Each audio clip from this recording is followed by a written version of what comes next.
coming this October. Yo, what's up? I love you, but I also loves my porn. You can't watch your porn, Don John. You gotta stop the porn for me. But the porn is better than the love and the real sex with the women's. But tell me, you gotta promise me. A romantic comedy from Joseph Gordon-Levitt. Whack. Porn! Promise, you ain't never been intimate with a woman. You gotta become one. Come. You sound like... What? One man in his struggle with his addiction to porn and his addiction to love. It's like Shane, but with laughs. Because there's like some song we can put with this. Joseph Gordon-Levitt. I love porn. Scarlett Johansson. Don't stop listening to your porn. You need to stop watching the porn for me. Tony Danza. Fuck. In Don John. We saw a movie that you fuckers ain't gonna see till October. You don't even get to see a trailer for it. I know. Not We a had to make clip. up our own trailer. As you probably noticed when you were like, what the hell is going on? My Scarlett Johansson Spot impression, on. I've been told, Yeah, spot absolutely. on, You know, you're a better actress than her. Yeah. I make a ton of money in my phone Yeah. sex line. You know, You really would. Oh baby, oh baby, oh baby. But anyway, the movie we're talking about, if you haven't read the title on the YouTube page or you were completely ignoring the fake trailer, is Don John. Yes. Some of you might not even have heard of this movie, because I only heard it because, you know, we're all about movies. I hear about festival shit, and this is one of those festival movies, which we just happened to see super early, because we weren't lying when I said it was coming out till October 27th to be exact. Yeah. But this movie is about Joseph Gordon-Levitt and his addiction to porn. And he's like some Jersey Shore. Yeah, he's a Jersey Shore douchebag. Gymming, tanning, and clubbing all day. Everything except tanning, Oh, pretty yeah, much. okay. Well, he has a friend who tanned a lot, He does. which is why he's black. Yeah, that's the only one who's not a Jersey Shore I know. douchebag. yeah. Who's almost like, how'd you guys become friends? But anyway, he's addicted to porn so much that he prefers it to actual sex. Mm-hmm. And porn is kind of like its own character in this movie. Like, it has its own, it has its own arc from the beginning of the movie to the end. Yep. And the way he describes why he loves porn, you can see, like, okay, it's clearly a really bad addiction. You're just not admitting to it. And the whole plot comes when he meets Scarlett Johansson. Which, by the way, Joseph Gordon-Levitt, fuck you and your Hollywood power. Why you gotta hate Joseph Gordon-Levitt? Okay, I don't hate Joseph Gordon-Levitt. I just hate him in this movie Okay, because fair. he wrote this and directed it, and he was like, oh, who's gonna play the girl who fucks me all the time and has dry sex with me against a wall? Scarlett Johansson. It needs to be her. I wrote this specifically for her. His agent calls up, okay, we gotta get Scarlett Johansson. Alright, fine.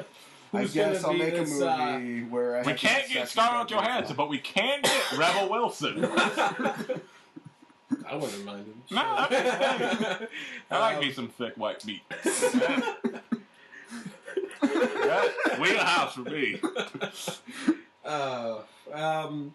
And who does he get to play the eccentric, mysterious, kind of cougarish woman that he meets at school? Let's get Julianne Moore in this too. Yep. Who I think is still beautiful. I love Julianne. She's aged very well.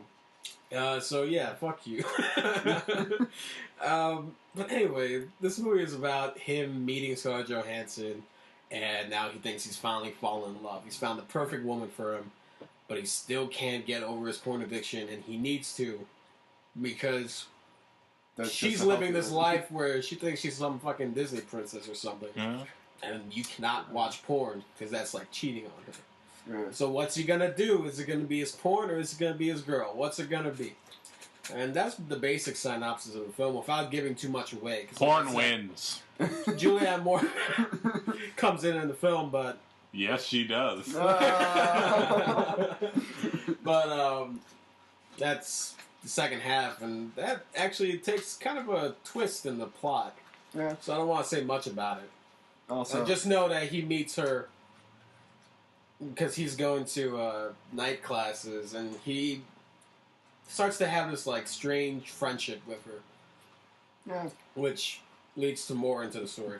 reluctant friendship, because at first she's just like, "Hey, what's up?" and he's like, "Get the fuck away from me." Yeah. So, but also, he has a dad played by Tony Danza, Who is the highlight of this movie? Yeah, He's just absolutely. fucking hilarious. If you've ever wanted to see Tony Danza play a stereotypical Jersey Italian Shore. dad, Oh yeah. this is your movie. It also has what's her name, Brie Larson. Yeah. Yeah. Who basically, I kind of thought was like Maggie Simpson when she's a teenager. Yeah, that's Where exactly like the what entire it was. she barely talks. Oh yeah. I was actually kind of like, you got. Okay, so Brie Larson isn't a huge star, but like, she's Hold on, been in some. shut the fuck up, son. What? 'Cause I was gonna bring this up because I love Brie Larson. Okay. For one reason, you should already know. Scott Pilgrim. Exactly. Okay. But then she's also in 21 Jump Street. Yeah, I was thinking Charlie. And she's fake white meat, baby. Okay. So I love me some Brie Larson. When I found out she was in this, I was like, oh shit. And she is kind of underused, but it kind of works. Yeah. in a Although, yeah, way. near the end, It's it a really kinda works. long joke, kind of. Yeah. But I liked it. Yeah, it worked for me. But this whole movie, well, let's get into the good and let's get into the bad. So that's Alright. what we do. Ooh, right. So the good, it's a different kind of romantic comedy. The first half of this is like a satire, very heavily satired. I mean, he even goes into the fact that Scarlett Johansson loves these romance movies. And they With some show pretty cool fake cameos. trailers, Yeah, yeah. some fake trailers, fake posters with some I kind of funny cameos. I kind of wish those scenes were longer. 'Cause that's the highlight of the movie for me. Those fake movies. Yeah. It's just But you know, he lists out all the tropes of that, Yeah. and then the movie kind of goes into those tropes on purpose. But then the second half of the film turns into kind of your typical indie romantic drama comedy that you've been seeing lately. Yeah. You know, something on the lines of that one movie, that guy. Yeah. Yeah. Very specific. Oh man, that one. You, Mud. as you know, it's one of those things No. like you'll know it when you see it. Okay. So for that, I like it, and this is Joseph Gordon-Levitt's directorial debut. Yes. And you know what? He's a pretty good director. Yeah. He's at times this does feel like a student film in a way, and I even noticed like the way it was filmed, like the camera itself felt kind of not amateurish or anything like that, but just something like you may see this on a straight to DVD type film. Or like something you see like streaming on Netflix. All right. That went to on demand.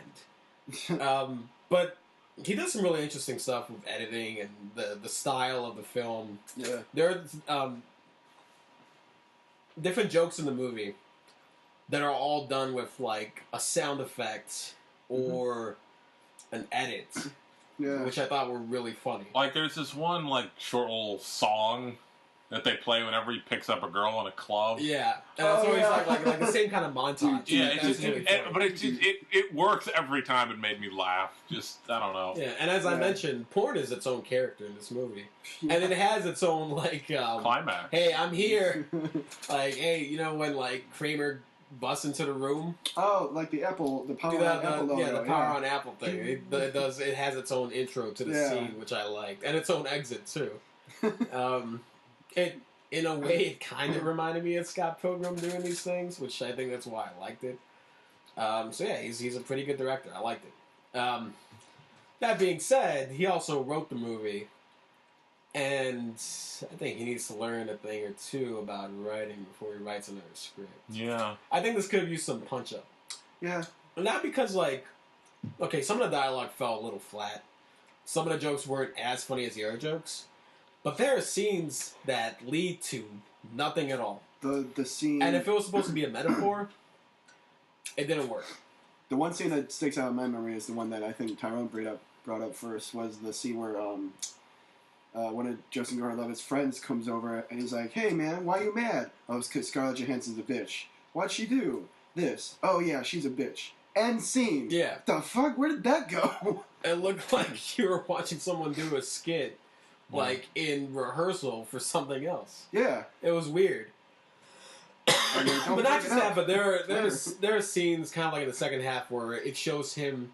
I guess it's supposed to be him like kind of changing as a character. I guess, yeah. But I just felt like they were like, okay, they're not as effective as they should have been, and I thought they just could have been cut completely. I like the second half a lot more than the first half. I did too, but still, a lot of these scenes came in the second half.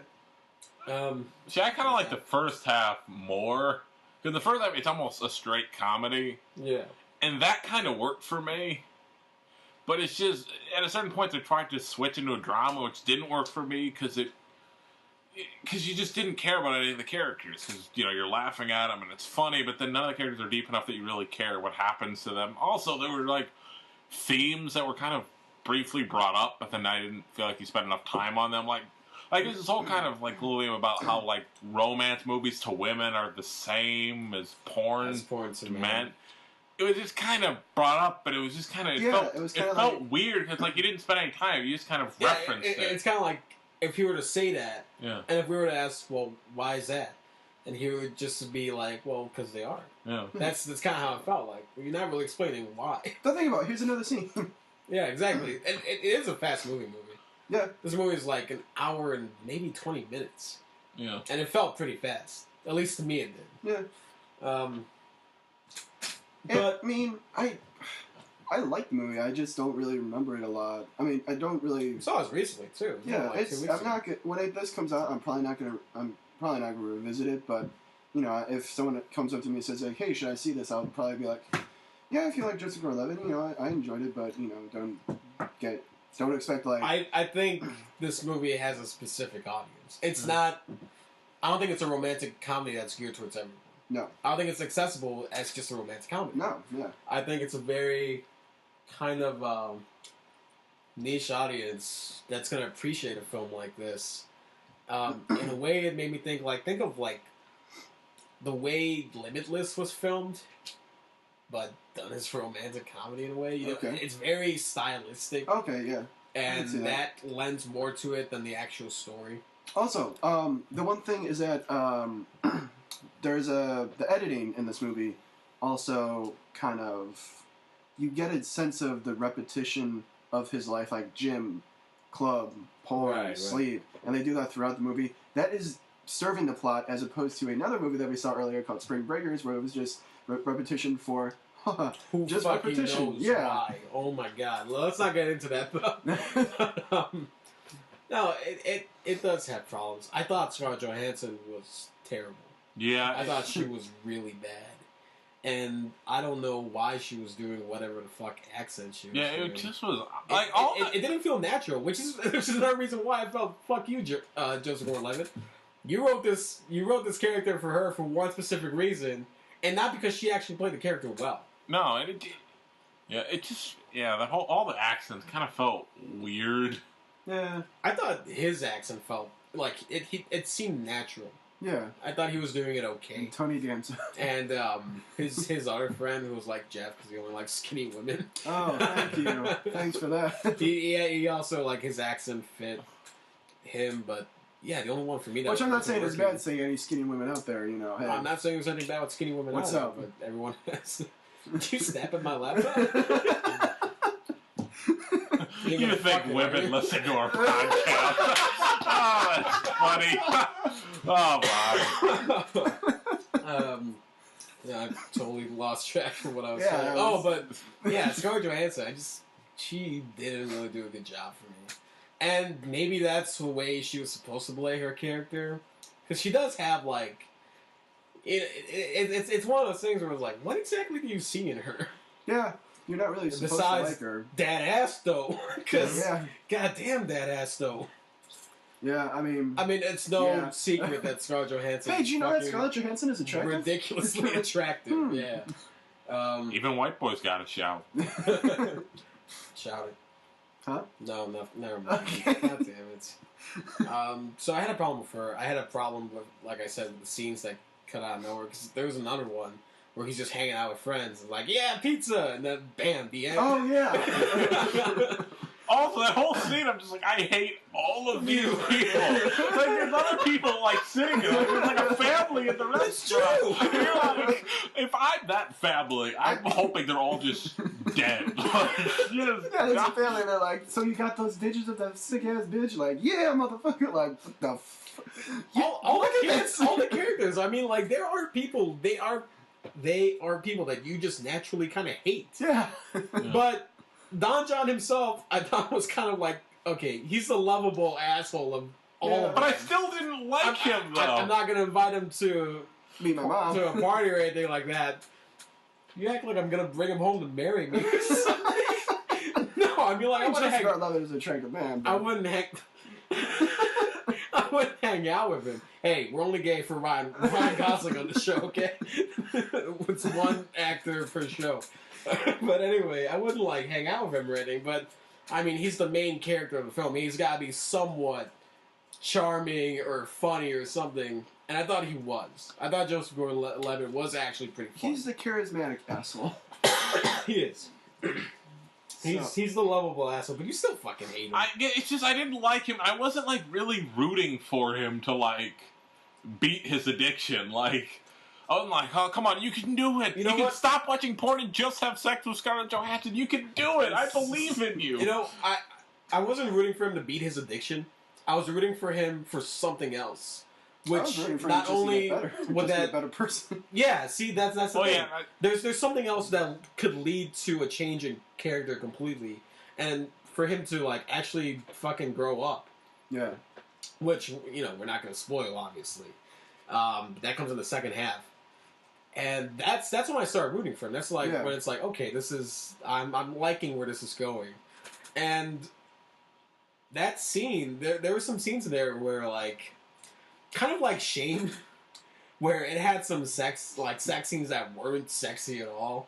Yeah. I mean, you got Scarlett Johansson dry fucking Joseph Gordon-Levitt, and it was just kind of awkward and played for laughs.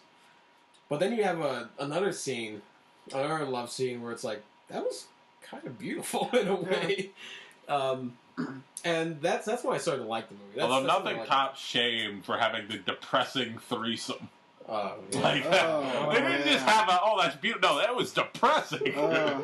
See, if anyone, we're not reviewing Shame, but just a little thing is that we should review Shame. If anyone goes like, yeah, I want to be Michael Fassbender and Shame just fucking all the time, like you obviously did not see Shame. The hell is wrong with you? When I saw Shame, I was I felt shame. I was taking this workout class downtown, like outside at Grant Park. That was like at 6 a.m. So I went, and my workout came back like, oh man, I'm feeling all energetic and happy. No. About to cook myself some fucking awesome ass breakfast. Hey, what haven't I seen? I gotta return soon. Shame. Let's put this on. And then I was crying eating my egg sandwich. That was yeah. God. We're not going to review Shame, but if you want to get the press for like a good 3 days, go watch Shame. It's a fantastic movie, but it is an emotional... It will ruin your day. Which this, in a way, I feel it could be like a double feature. A really terrible double feature. Well, it is an addition to Shame, a sexual thing, yeah. Yeah, exactly. So you could... It's kind of the same theme in a way. It's like Shame, but with laughs. With laughs. But anyways. But... We digress. With all this, is like... I can recommend it, not for everyone, obviously. Yeah. This does have a lot of nudity. Yeah. It's porn nudity. And not the nudity you want to see, though. I mean... Yeah. Could have been more Scarlett Johansson. Yeah, that's true. And this fucker, oh my god, he films her naked. He sees her naked. Yeah? We don't. You get a quick shot. Yeah. When this comes out on Blu-ray, you could, I guess, slow it down and try to see it. You don't if see anything it. makes me mad, that makes me mad. No. But he has to be professional while he's doing the scene, and so he's got to, like, be dry humped, but also not have a boner. Yeah, I don't think that happened. He's Robin. He can do anything. Oh, no, he can't. Yeah. He can't do anything Robin does. But anyway, this does have a lot of nudity, so I know some people are going to be turned off by that. And it is pretty explicit, in not just the nudity, but the Frank, talks about sex. Yeah. They don't dial anything back. But that being said, I like the fact that it was at adults. Because it's not like geared towards teens. It's an adult's romantic comedy made It's not for going to be adults. PG-13. No, not at all. But I'll mean PG-13. I mean, like, high school kids are going to rated R movies. This is a. It's not just like boobies. Yeah. It's not like, we'll just add a few fucks in there just to get like a harder R, like more mature rating. It's like, wow, that sex scene was kind of graphic. And Tony Danza like, says fuck every 3 seconds. Yeah. Watch the fucking football game. So that might turn some people off. Frankly, like I said, I like that about the movie, the fact that it was so adult. Because it's been a while since an adult movie has been an adult movie. You know what I mean? Yeah. And it's not going to be for everyone just based on the type of romantic comedy it is, because it's kind of sporadic. It seems like it doesn't really know what it wants to be. Yeah. But the style of the film, I think, kind of fixes that in a way. And if anything, it just like distracts you from the actual movie itself. But I liked it all right. When I see it again, maybe. But it's not going to be anytime soon. And it won't come out anytime soon. It's not going to come out anytime soon, so you guys are going to listen to this and remember this. I'm not going to not going to remember from this. now in October. And be like, oh, I guess they were right. It's 5 months, just so you know. Yeah, there we go. I'd give this 3 eyes out of 4. Yeah, when you said I liked it all right, I was like, yeah, that's good. When I first came out, I was like, I liked it. Now the thing about it, I don't like it. I'm not like, when that Don John comes out, we gotta see it again. It's, it's good. It's, yes, it does seem like there are laughs and there are some good, like, moments of drama and, stuff like that. But it does seem a little sporadic at times. Like, it doesn't know which genre it really wants to be. But I like Joseph Gordon-Levitt in it. Of course, Tony Danza was fucking great. Just really funny in it. And, overall, I had problems with it, yes, but it wasn't the kind where I was like, man, fuck this movie. It was more like, I don't know where I'm going with this. It's late, but no, I'd recommend it. Just don't expect, like, when you saw Go On Baby going like, oh, Ben Affleck's directing a movie, and you come out going, holy shit. Don't expect the next 500 Days of Summer. Yeah. Which I think is kind of what he wants this to be, in a way. Yeah, don't do that. Like that indie romantic comedy that's going to blow you away. Don't expect that.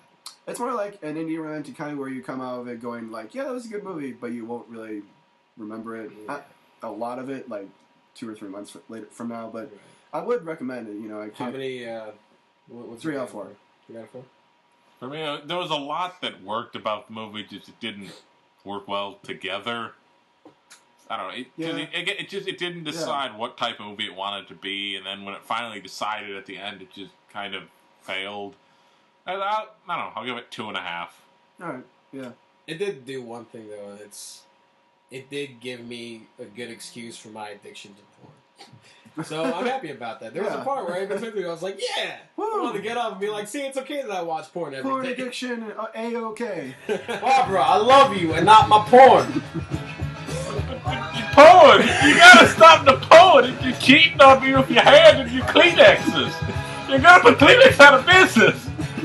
Avino stocks rose. Record sales this week. I can't think of a tagline. One man, one woman, and one hand. Coming soon.